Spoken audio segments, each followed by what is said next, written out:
The unfillable void. For as long as he could remember, Julian Vance knew two things. He had been adopted, and somewhere out there was a woman who had given him life, only to vanish. At 32, Julian was a titan of the tech world, the CEO of Vance Innovations, a man whose net worth was measured in billions. He owned penthouses with breathtaking views, a fleet of supercars, and a yacht that rivaled a small cruise ship. On the surface, his life was the American dream personified. But inside, a gnawing void persisted, a hollow space that even his vast fortune couldn't fill. His adoptive parents, particularly his father, a cold and calculating corporate lawyer, had worked tirelessly to erase any memory of his origins. "She gave you up because she didn't want you," his father would say, the words like slivers of ice. "Forget the past. We gave you everything." But Julian couldn't forget. In quiet moments, he would stare at his reflection, a handsome, sharp-featured face that looked nothing like his adoptive family. "Who am I, really?" He would wonder, "Whose blood runs through my veins?"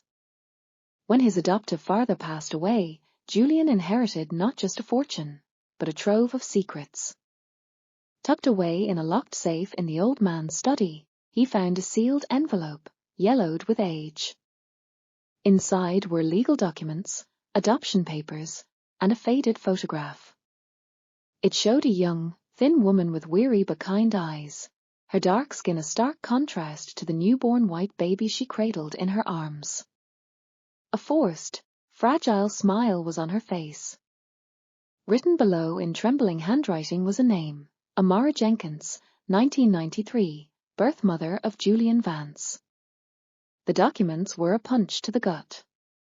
A cold, clinical statement explained that due to tragic circumstances and extreme economic hardship, the biological mother has consented to full legal adoption. No future claims permitted. The reason for her consent was listed: death of husband in aviation accident, single mother unable to provide care in unstable financial conditions. The narrative his adoptive parents had fed him shattered. She hadn't abandoned him because she didn't want him. She had been forced to give him up, alone, grieving, and helpless. He had been taken from her, not left behind. The search and a glimmer of hope for weeks, Julian was consumed by a single thought: he had to find her. He hired the best private investigators money could buy, a team that had located heads of state and disappeared heiresses. They searched old Social Security records, death certificates, and public databases. Nothing. Amara Jenkins had seemingly vanished without a trace. The investigators concluded she was likely deceased, a casualty of the streets, her story an anonymous footnote in a cold file. Julian, however, refused to give up. He felt a powerful, almost spiritual pull, a certainty deep in his gut that she was still out there. Then, one crisp autumn afternoon, fate intervened with a cruel twist of irony. Julian had just left a high-stakes corporate lunch in the city's financial district. Driving his sleek, midnight black electric sports car, he was navigating the labyrinthine streets of the Lower East Side, a part of the city he rarely frequented. His mind, as always, drifted to the photo in the envelope. Those eyes. Her face. "Where are you, Mom? Are you even alive?" As he approached a busy intersection, traffic slowed to a crawl. He glanced at the sidewalk and then he saw her. An elderly woman, her frame thin and stooped under the weight of a large, tattered sack. Her clothes were a patchwork of rags, and her feet were bare, calloused from a lifetime of walking on concrete. She moved slowly, head down, a figure forgotten by the world. But Julian's heart jolted violently. Her face, etched with wrinkles and hardship, was unmistakable. Those eyes, filled with a profound sorrow and a quiet resilience, were the same eyes from the faded photograph. It was her. Amara Jenkins. Adrenaline surged through his veins. Without a second thought, he slammed on the brakes. The sports car screeched to a halt in the middle of the street, eliciting a chorus of angry horns. He didn't care. Throwing open the door, he leapt out onto the pavement. A mother's heart, the old woman looked up in surprise as the young millionaire, immaculate in a tailored grey suit, rushed toward her. For a moment, neither spoke. Julian's chest heaved, his hands trembling. Then, in a voice choked with raw emotion, he whispered, "You're my mother." Amara blinked, her confusion palpable. Her thin body trembled beneath the heavy sack. She stared at the young man standing before her, his eyes wide with emotion. "What did you say?" She stammered, her voice a reedy whisper. Julian's voice broke. "You're my mother. I know it. Please tell me your name." Tears welled in the woman's tired eyes. "Amara," she whispered, her voice barely audible. Julian's knees went weak. He fumbled in his jacket pocket, pulling out the folded photograph. The old picture of her, so young and holding a newborn, was proof. He held it out with trembling hands. "Look. It's you. It's me."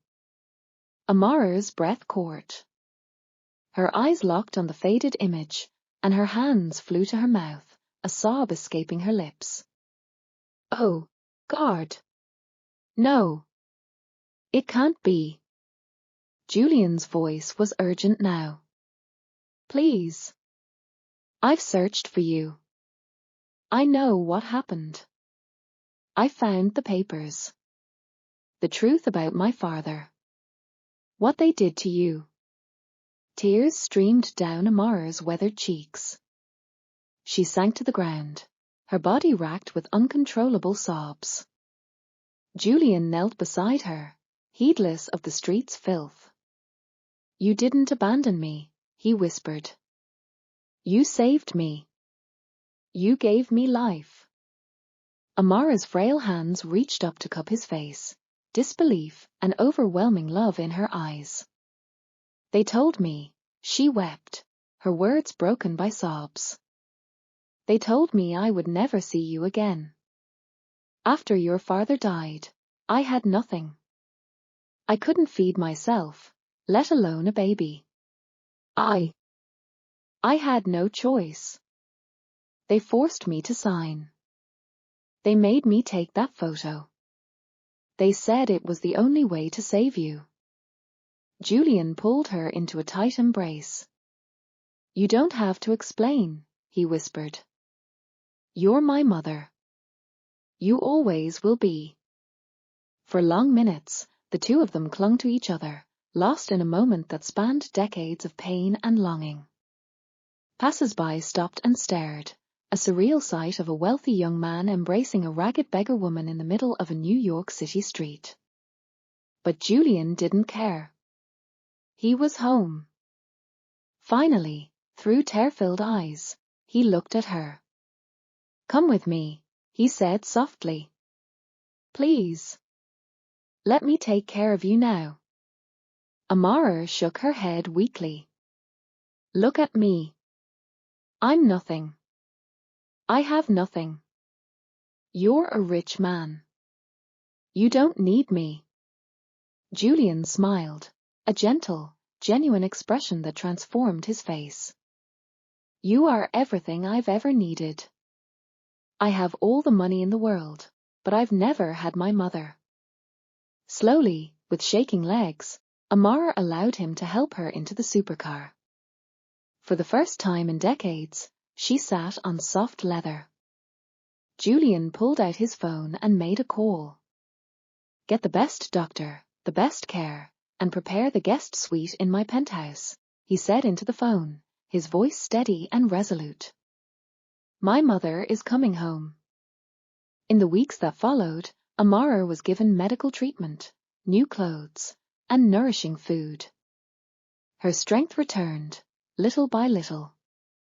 Every night, Julian would sit with her, listening to her stories, of her love for his father, of the terrible choice she was forced to make, and of the years spent wondering what had become of her child. One quiet evening, as they sat by the fireplace in Julian's penthouse, Amara looked at her son, strong, successful, and kind. "I thought I had lost you forever," she whispered. "I never thought you would forgive me." Julian reached for her hand, squeezing it gently. "There's nothing to forgive," he said softly, his voice full of peace. "You gave me life. And now, I can finally give you the life you deserve." And so, the woman once forced to give up her child, the woman once reduced to begging on the streets, now lived with dignity and love, in the care of the son she had never stopped loving. Her life, once a story of silent tragedy, had become a testament to the enduring, unbreakable bond between a mother and her child.